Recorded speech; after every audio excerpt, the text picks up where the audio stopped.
అంటే జగన్ ప్యాలెస్ వెలిగిపోవాలి.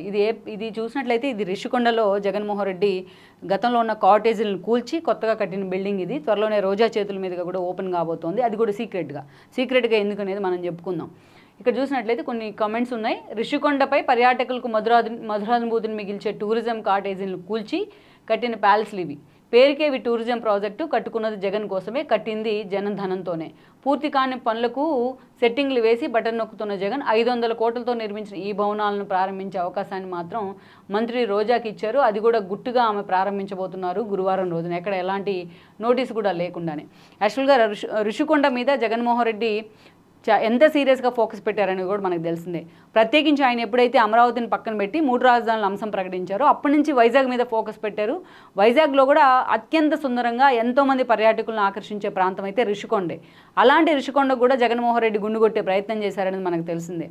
ఎప్పుడైతే ప్రతిపక్షాలు అన్నీ కూడా ఈ అంశాన్ని హైలైట్ చేసి అటు గ్రీన్ ట్రిబ్యునల్ కంప్లైంట్ చేసి ఇలాంటి హడావుడి జరిగిందో, కోర్టులు కూడా చాలా సీరియస్గా దీని మీద ఫోకస్ పెట్టాయో, అప్పుడు ఆ రిషికొండ మీద మళ్ళీ గ్రీనరీ కనిపించేలాగా గ్రీన్ మ్యాట్లు కూడా వేయడం జరిగింది. అంటే ఏ స్థాయికైనా జగన్మోహన్ రెడ్డి ప్రతినిధులు దిగజారుతారనడానికి అదొక పెద్ద నిదర్శనం. అయితే ఇటీవల అక్కడ స్థానికంగా ఉన్న కాటేజీలు, పర్యాటకుల కోసం నిర్మించిన ప్రభుత్వ కాటేజీలు మొత్తాన్ని కూడా ధ్వంసం చేస్తున్నారు.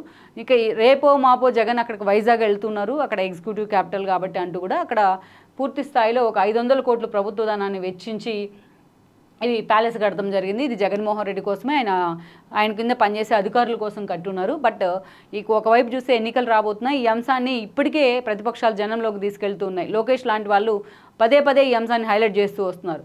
అందుకే ఈరోజు వీటిని సీక్రెట్గా ప్రారంభిస్తున్నారు. పర్యాటక శాఖ మంత్రి అయ్యుండి కూడా రోజా మళ్ళీ దీనిలో ఏం మతలబు ఉంటుంది, ప్రతిపక్షాలకు ఎక్కడ ఆయుధం అవుతుందనే అంశంతో సో ఇక్కడ దాన్ని సీక్రెట్గా ప్రారంభించే ప్రయత్నం అయితే జరుగుతోంది. జగన్ ప్యాలెస్ మాత్రం వెలిగిపోవాలి, పేదలు మాత్రం రోడ్డును పడాలి అనే అంశంతో ఈ వార్తను అయితే హైలైట్ చేస్తుంది ఆంధ్రజ్యోతి. అదేవిధంగా చూసినట్లయితే జనం గూడు కూలిపోవాలి, ఇది ఒక సింబాలిక్గా ఇచ్చినారు. జగన్ ప్యాలెస్ మాత్రం వెలిగిపోవాలి, జనం గూడు మాత్రం కూలిపోవాలి అంటూ రెండింటిని కంపేర్ చేస్తూ ఇది ప్రభుత్వ ధనంతో 500 కోట్లకు పైగా వెచ్చించి జగన్మోహన్ రెడ్డి మీద రిషికొండలో ఆల్రెడీ కొండ మీద ఉన్న బిల్డింగ్లను పడగొట్టి కూల్చి కట్టిన ప్యాలెస్ ఇది.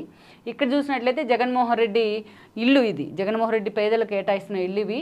కేంద్రం ఇచ్చే నిధులకు తోడు రాష్ట్ర ప్రభుత్వం కూడా ఇళ్ల విషయంలో కొంత కేటాయింపులు జరుపుతూ ఉంటుంది. దాదాపు ఇది 1,00,000 పైగా అవుతుందన్నమాట ఇల్లు కట్టేందుకు కూడా. సో ఇక్కడ చూస్తే కేంద్రం నిధులకు తోడు సొంతగా 1,30,000 పోగేసి కట్టుకున్న జగనన్న ఇల్లు ఇది. నేనే కడతా అంటూ వైసీపీ నేత, ఒక లోకల్ నేత కాంట్రాక్ట్ తీసుకున్నాడు. బట్ ఆయన ఇసుకపై ఉన్న ప్రేమ సిమెంట్ ఐరన్పై లేదు. ఫలితంగా మార్చి 2న గృహప్రవేశం జరగాల్సి ఉంటే ముందే కప్పు కూలిపోయింది అనే అంశాన్ని కూడా అనంతపురంలో జరిగిన ఇష్యూ ఇది. వాళ్ళ బాధితుల ఫోటోలతో సహా లోపల పేజీల్లో ఆంధ్రజ్యోతి ఈ అంశాన్ని హైలైట్ చేసే ప్రయత్నం అయితే చేసింది.